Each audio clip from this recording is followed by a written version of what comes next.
Hello friends, आज हम आपको प्रयोगवाद के कवि और उनकी रचनाएं याद करने की ट्रिक बताएंगे।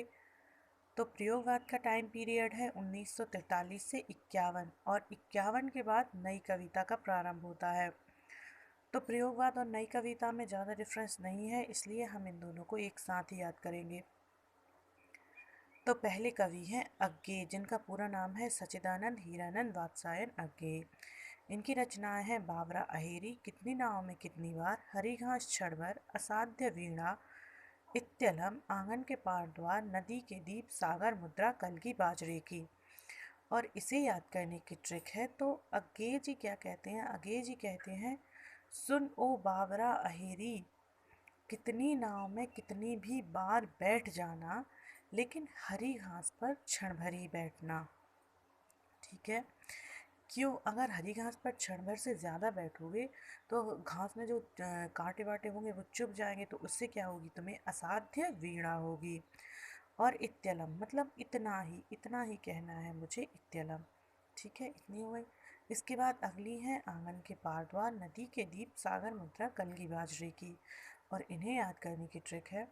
तो अगे जी फिर कहते हैं, सुन बाबरा अहेरी, आंगन के पार एक द्वार है और द्वार के उस पार नदी के दीप है। और जो दीप है वो सागर की मुद्रा है। तो नदी के दीप क्या होते हैं? बहुत सुंदर होते हैं, जिन्हें हम सागर की मुद्रा भी कह सकते हैं। ठीक है। और जिस पर कलगी बाजरे की लगी हुई है, और जहाँ कलगी बाजरे की और हो नदी के दीप के पास, तो वो बहुत ही सुंदर लगेगा। इस तरीके से हम एक इमेज बनाएंगे कि आंगन के पार द्वार, नदी के दीप हैं और वो इतने सुंदर लग रहे हैं कि सागर की मुद्रा जैसे लग रहे हैं, और कलगी बाजरे की है तो वो और ज़्यादा खूबसूरत लग रहे हैं। ठीक है। इस तरीके से हम आगे जी की रचनाएं याद करेंगे। अगली रचनाएं हैं गजानन माधव मुक्तिबोध। पहली है अंधेरे में ब्रह्म राक्षस, चांद का मुंह टेढ़ा, भूरी भूरी खाक धूली। और इन्हें याद करने की ट्रिक है कि अंधेरे में ब्रह्म राक्षस मतलब ब्रह्म राक्षस जो होता है वो राक्षस वगैरह अंधेरे में ही होते हैं ना। तो क्या हो जाएगा? अंधेरे में ब्रह्म राक्षस। तो अंधेरे में एक ब्रह्म राक्षस है जिसका मुंह कैसा है? टेढ़ा है। ऐसा इमेज बनाते हैं अपने दिमाग में कि अंधेरे में एक राक्षस बैठा हुआ है जिसका मुंह टेढ़ा है और जिसके पास भूरी भूरी खाक धूली, मतलब थोड़ा थोड़ा ऐसा धुआं धूल सी उड़ रही है। इस तरीके से हम याद कर सकते हैं। अगली रचना है केदारनाथ सिंह की, अभी, बिल्कुल अभी और बाघ। इनकी दो रचनाएं हैं।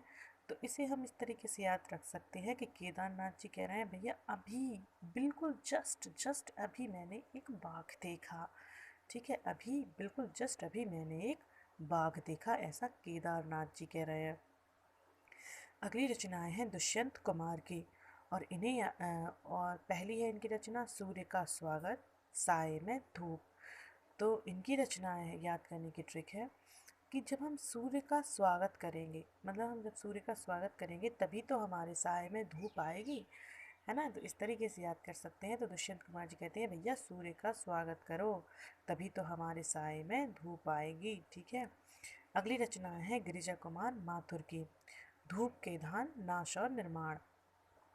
और इसे याद करने की ट्रिक है। पहली है धूप के धान। मान लो धूप के धान, धूप में हमने धान सुखाने के लिए रखे, तो इससे हमारा नाश भी होगा और निर्माण भी होगा। कैसे? जैसे धूप में हमने धान सुखाने के लिए रखे तो क्या है, पक्षी वगैरह उठा ले जाएंगे उन धान को, तो इससे क्या हो जाएगा? हमारा नाश होगा। लेकिन उन पक्षियों का पेट भर जाएगा और पक्षी स्वतंत्र रहेंगे, तो इससे क्या हो जाएगा? निर्माण भी हो जाएगा, है ना। तो दोनों काम हो जाएंगे। इस तरीके से हम याद रख सकते हैं कि धूप के धान से नाश भी होगा और निर्माण भी होगा। तो धूप के धान, नाश और निर्माण, ये गिरिजा कुमार माथुर की रचनाएं हैं। अगली रचनाएं हैं धर्मवीर भारती की, अंधा युग, कनुप्रिया, ठंडा लोहा, सात गीत वर्ष।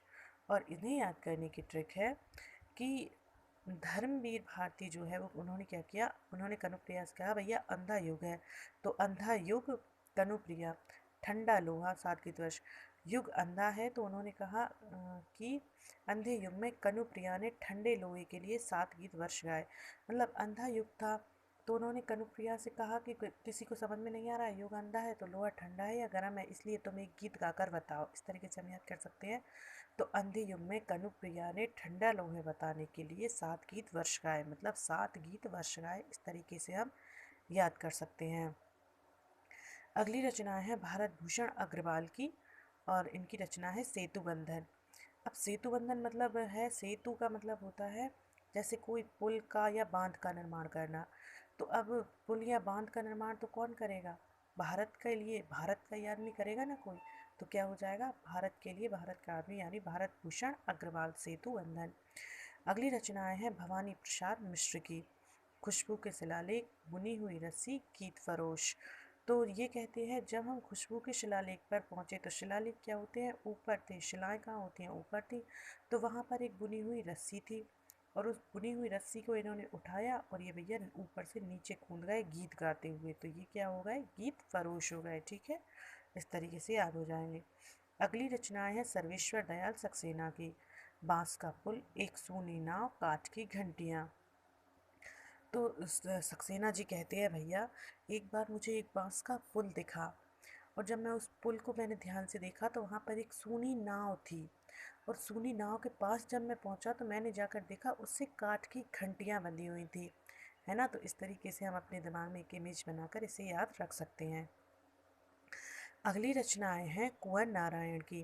अब कुंवर जी बहुत दुखी है। वो कहते हैं कि हमारा एक आत्मजयी चक्रव्यूह में फंस गया, जैसे कि अभिमन्यु फंस गए थे। तो वो किसके थे? वो अर्जुन के आत्मजयी थे। ये कुंवर जी, कुंवर नारायण जी कह रहे हैं कि हमारा आत्मजयी चक्रव्यूह में फंस गया। ठीक है। अगली है रघुवीर सहाय, आत्महत्या के विरुद्ध सीढ़ियों पर धूप में। रघुवीर सहाय जी कहते हैं भगवान उनकी, रघुवीर यानी राम भगवान उनकी सहायता करें जो आत्महत्या के विरुद्ध सीढ़ियों पर धूप में भी खड़े रहते हैं। ठीक है, तो उनकी तो भगवान रघुवीर ही सहाय करे जो आत्महत्या के विरुद्ध धूप में भी खड़े रहते हैं। अगली रचनाएं हैं नेमीचंद जैन की, और इनकी है रचना एकांत, और हमें पता है कि जैनियों को एकांत बहुत पसंद है, तो नेमीचंद जैन एकांत। अगली रचना है डॉक्टर देवराज की इतिहास पुरुष, और जो देवराज, इनके तो नाम में ही देव है, और देवता तो हमेशा से ही इतिहास रहे हैं। ठीक है, तो इस तरीके से याद कर सकते हैं देवराज इतिहास पुरुष। अगली रचना है लीलाधर जगूड़ी की शंखमुखी शिखरों पर। अब इनके तो नाम में ही जादू है। जैसे लीलाधर वो लीला भी बताते हैं, और जगूड़ी जुगाड़ी भी हैं। अब जो लीला बताएगा जुगाड़ी होगा तो वो तो शंखमुखी शिखरों पर पहुंच ही जाएगा। इस तरीके से इसे याद रख सकते हैं। अगली रचना है विष्णुचंद शर्मा की आकाश विभाजित है। तो विष्णु, इनके नाम में है विष्णु, और विष्णु भगवान ही तो क्या कर सकते हैं? आकाश को विभाजित कर सकते हैं, इंसान तो कर ही नहीं सकते। तो क्या हो जाएगा? विष्णु चंद्र शर्मा, विष्णु शब्द से पकड़कर हम याद कर लेंगे आकाश विभाजित है, मतलब विष्णु भगवान आकाश को विभाजित कर सकते हैं। अगली रचना है प्रभाकर माचवे की स्वप्न भंग। माचवे का मतलब ही स्वप्न होता है एक भाषा में, तो इस तरीके से हम याद रख सकते हैं माचवे यानी स्वप्न भंग।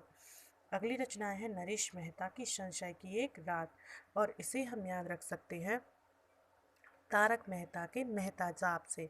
तो मेहता साहब क्या करते हैं उस सीरियल में, उन्हें हर बात में एक संशय सा बना रहता है, चूंकि कवि है, इसीलिए इसमें भी उन्हें क्या हो जाएगा? नरेश मेहता संशय की एक रात। इसमें भी मेहता साहब को संशय ही बना रहता है। तो ठीक है।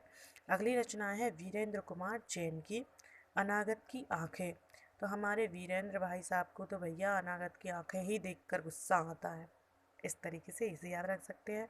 अगली रचनाएं हैं रामचरण मिश्र की, पक गई है धूप, बेरंग बेनाम चिट्ठियाँ।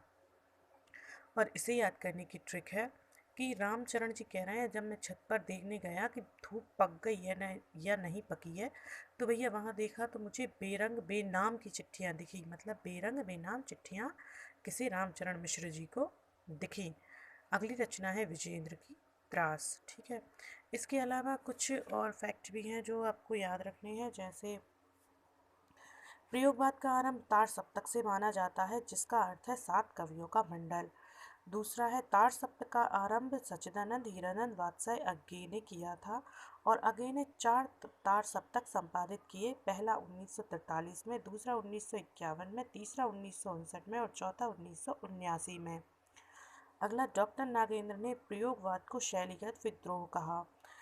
और अगला है डॉक्टर नंद दुलारे वाजपेयी ने प्रयोगवाद को बैठे ठाड़े का धंधा कहा। अगला है प्रयोगवाद फ्राइड के दर्शन से प्रभावित था। और उसके बाद अगला है निराला की कविताओं को प्रयोगों का एल्बम कहा जाता है। ठीक है, तो इस तरीके से हमने आज प्रयोगवाद और नई कविता समाप्त कर लिए हैं। आई होप इससे आपको कुछ मदद मिलेगी, और ये मोस्ट आईएमपी क्वेश्चन है, और प्रयोगवाद और नई कविता से इतना इनफ है, ठीक है। इसके लिए आपको अगर इससे कुछ मदद मिले तो थैंक यू।